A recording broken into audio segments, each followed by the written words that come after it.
Why are prices holding when inventory is rising and buyers are pulling back? It doesn't really make sense at first, but something big just changed in Las Vegas real estate. The Las Vegas housing market has shifted, and if you don't know what changed, then you could be making a costly mistake. This isn't the red-hot market that we've had the last couple years, but it's also not a crash. It's something completely different. I'm Kyle. And I'm Vicky, your Las Vegas real estate guide. And we help buyers and sellers navigate this crazy real estate market every single week. And what we're seeing right now is unlike anything we've seen since before 2021. So today, we'll break down what's really happening, why the market feels different, what it means for buyers, what it means for sellers, and why this shift matters for everyone watching. All right, let's start with the big picture because something really interesting is happening right now in the Las Vegas housing market. Inventory is climbing fast, and we're not just talking about a small bump. We've got way more homes on the market than we did last year. In some price points, it's up over 40%. And at other price points, it's up over 70 to 80%. Just a few months ago, we had around 6,800 single-family homes active for sale. Now, that number is over 8,600 active homes in inventory, a 26% increase. In just a couple months. And that completely changes the vibe of the market. Buyers finally have choices again, which we haven't seen in years. Those crazy days of 10 offers in 24 hours, yeah, those are gone. Now, even though more homes are available, the pace feels different. Buyer demand has definitely cooled down, and people are still moving here, especially from California, but things just aren't moving as fast. There's fewer showings, slower offers, and a lot less of that rush before it's gone, hurry and get it before we lose it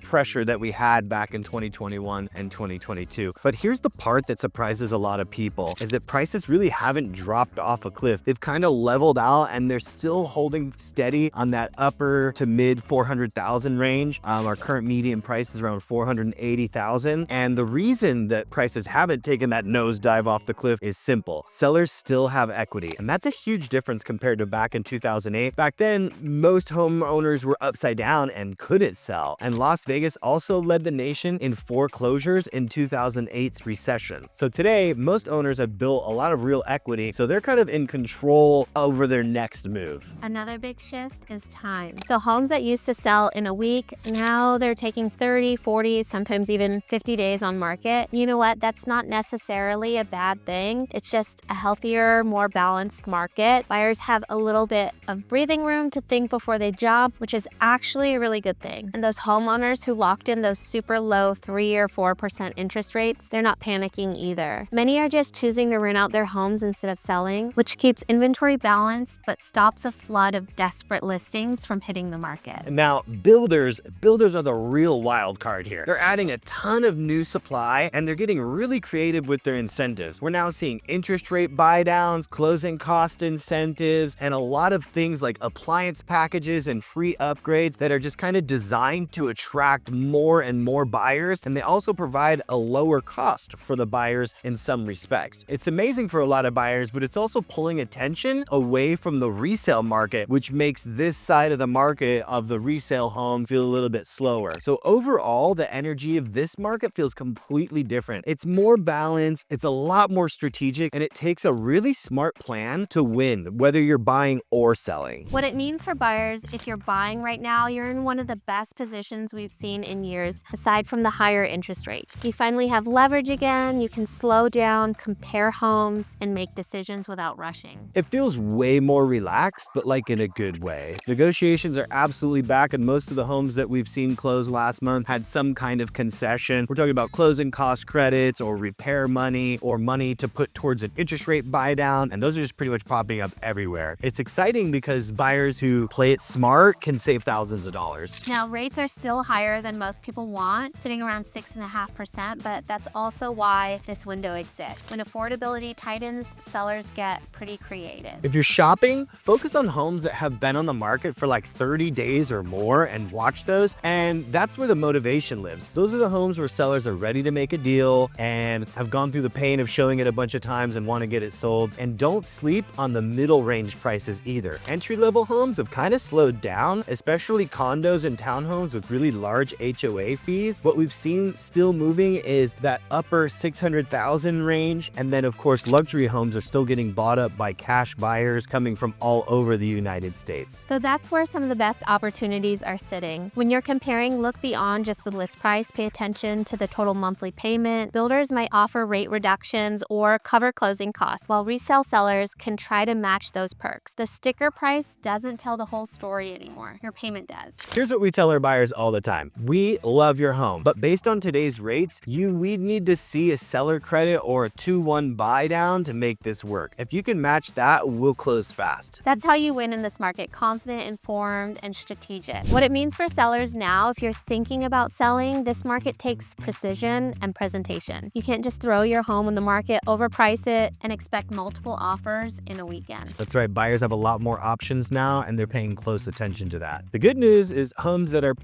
priced right and marketed are gonna still move pretty fast. You just need to make that strong first impression. The first 2 weeks are everything. That's when your listing gets the most eyeballs and the most serious buyers. So don't chase the market with constant price cuts. Start strong, look amazing online, and be open to smart incentives that make your home stand out. Remember, this isn't a crash. Sellers today have plenty of equity, lending is stable, and most homeowners are not in distress. They're just being patient and waiting for that right buyer. Here's how we guide our sellers. We're gonna price the home at market value, or maybe a slight tad below to make it look like a great deal. We're gonna launch it with some of the strongest marketing from the get-go, and we're gonna stay flexible enough to offer some sort of credits to help with buyers buy their rates or to protect their home. And this only helps you net more money. That's how you stay competitive and still walk away strong. Why this market shift matters. Why does this matter? The shift is showing us what's really happening behind the headlines. High interest rates are freezing both sides of the markets, and buyers are kind of waiting for